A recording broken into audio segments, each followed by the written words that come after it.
পটুয়াখালীর কুয়াকাটায় স্টুডিওতে ভ্রাম্যমাণ আদালতের অভিযানের পরপরই উপজেলা নির্বাহী কর্মকর্তার অপসারণের দাবিতে ঝাড়ু মিছিল করেছে ফটোগ্রাফাররা।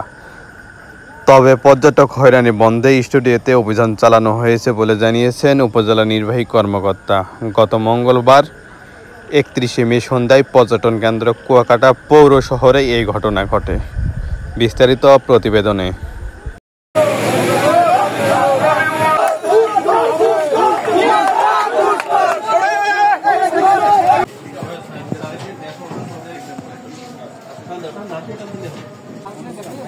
গাড়ি কোন জায়গায় আছে?